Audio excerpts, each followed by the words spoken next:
Now, in Bahrain, a 20-year-old pro-democracy activist has been staging a hunger strike for almost 2 weeks.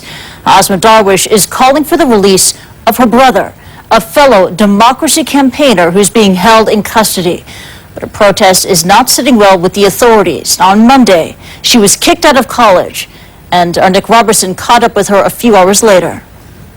So I'm sitting here talking to you, and we're talking about the fact that you've lost your studies and the reasons why you've been thrown off the course. But you're now how many days into a hunger strike? It's my 10th day. Your 10th day. How are you feeling?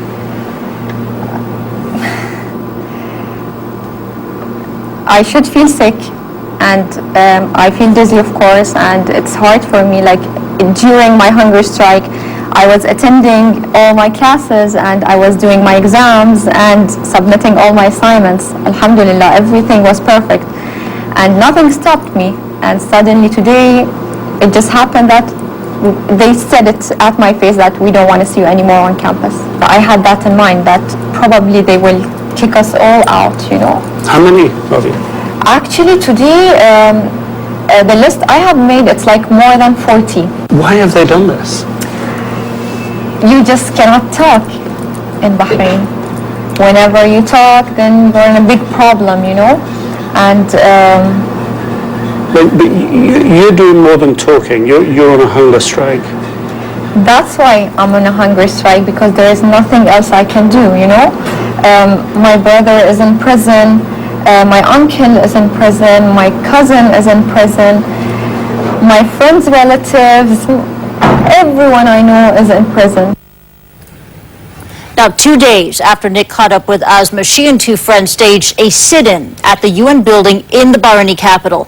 And when the building closed, they were all detained by police, but they were later released. And through it all, they updated the world via Twitter. So let's take a look at some of Asma's tweets. Now, soon after 10 p.m. on Wednesday night, she wrote this: "We are still fine, and guess what? A little bit hungry, but still strong." And then some 6 hours later, that's when the interrogations took place. And she tweets this: "Sazan is in, Zanab is out from the investigation. I'm waiting for my turn. They're keeping the youngest for the last." And after an hour's wait at 5 a.m., good news for the trio. And this very excited tweet: "We are free, free to go. Thanks everyone for the support." And then within the hour came this: "Now the journey is not over yet. Hunger strike is. I will keep working for human rights in Bahrain until the day I die." And then just an hour later, food. After 13 days, she finally eats. And she says, "I'm eating macaroni. It feels weird. I'm not used to chewing."